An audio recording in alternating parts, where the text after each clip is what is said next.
Assalamualaikum. Untuk kali ini kita membuat pengiraan, membuat atur cara, bukan pengiraan, membuat atur cara mengira luas segitiga. Okey, pertama sekali kita kena kenal pasti input. So input dia ialah nak cari, nak dapatkan tapak dan tinggi. Kita tak boleh tentukan nilai tapak berapa, nilai tinggi berapa, berdasarkan kita kena dapatkan nilai tersebut berdasarkan yang dimasukkan oleh pengguna. Kalau kita buat macam ni, tapak sama dengan 3 contohnya, 6 contohnya. So set dah situ tapak tu sama dengan 6. Bila orang masuk tapak 12 pun dia jadi 6 juga, sebab kita setting dah tapak tu sama dengan 6. Jadi nak dapat mana tapak tu? Daripada input pengguna. So input dalam bentuk float. Float ni adalah nilai perpuluhan, iaitu double Dalam Python dia panggil float. Okey, kalau kita gunakan int ataupun integer, nilai nombor bulat sahaja yang boleh dimasukkan. Contohlah kalau pengguna nak masukkan nombor perpuluhan, tak dapat kalau menggunakan integer int, seperti yang cikgu dah terangkan sebelum ni. So untuk selamat, kita gunakan float, sebab float ni boleh guna untuk menerima nilai pecahan, iaitu perpuluhan, nilai perpuluhan dan juga nilai nombor bulat juga. So float input, masukkan mana? Okey, masukkan nilai banyaknya, nilai tapak segi. So kita masukkan. Lepas tu tinggi dia pula. Kan dalam pengiraan segitiga kan ada 1/2 tapak dan tinggi kan. So tapak dan tinggi tu adalah satu perkara yang digunakan untuk mengira luas segitiga.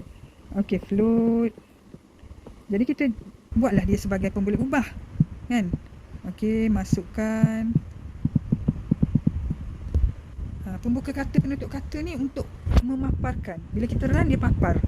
Okey, masukkan nilai tinggi segitiga. So apa prosesnya? Proses mengira lah.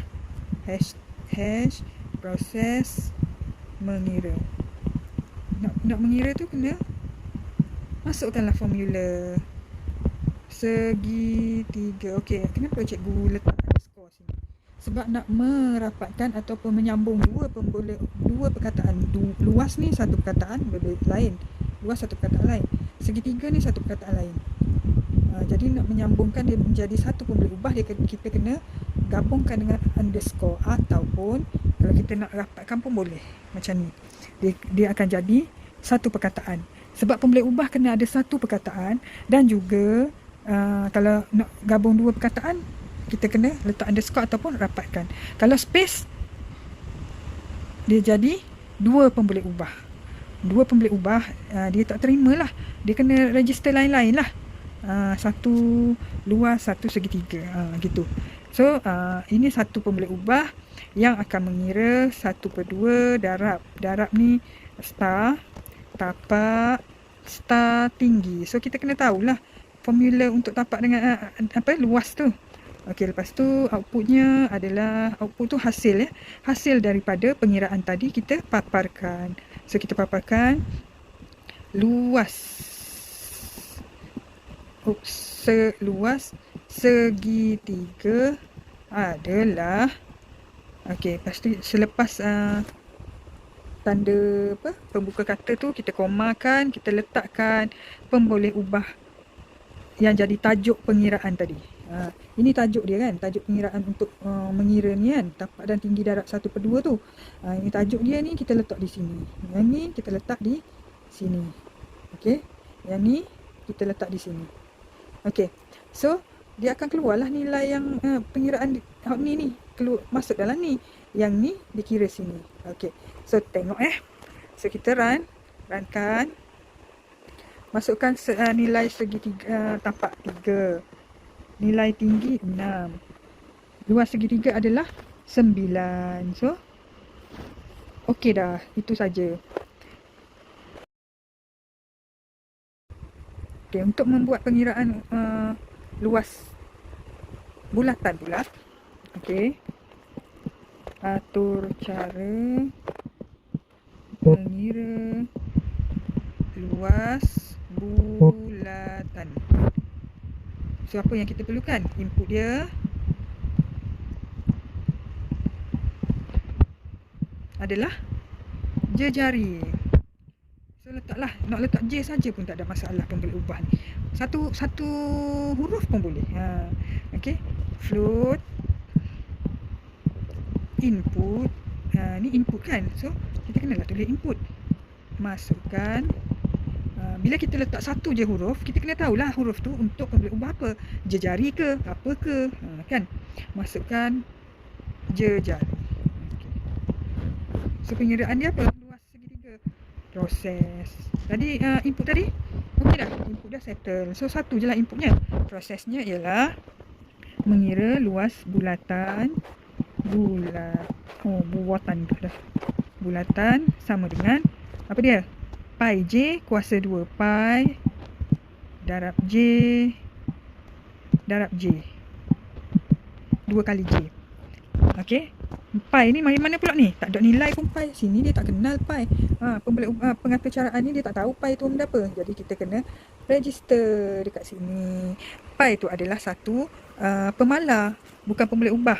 Pemboleh ubah adalah nilai berubah-ubah mengikut pengguna masukkan. Kalau pemalar adalah satu nilai tetap seperti pi ni lah. Berapa nilai pi? So pi sama dengan 3.142. Okey. Okey.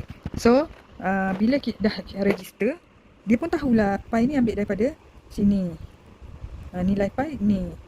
Lepas tu jejari J ni akan ambil daripada sini. Nilai ni akan dimasukkan nanti oleh pengguna. J darab J. Dua kali kan. Jadi kuasa 2 lah J darab J. Ataupun kita boleh buat gini. 2. Itu kalau star 2 kali tu bermaksud kuasa. Kuasa. Kalau 2, kuasa 2. Kalau kuasa 3, tulis 3 kat situ. Okay, so kita pun run. Masukkan jejari 3. Okay. Kenapa kita run tak dok? Sebab hasilnya sebab kita tak papar tadi hasil kan. So kita letakkan hasil print sama dengan apa yang kita nak keluarkan. Luas bulatan bulatan adalah, ataupun kita nak letak luas bulatan untuk jejari yang dimasukkan tu. J kan. Jejari ni adalah, kita sambung sikit. Mana sini? Okey. Sini. Allah payah ni. Okey. Adalah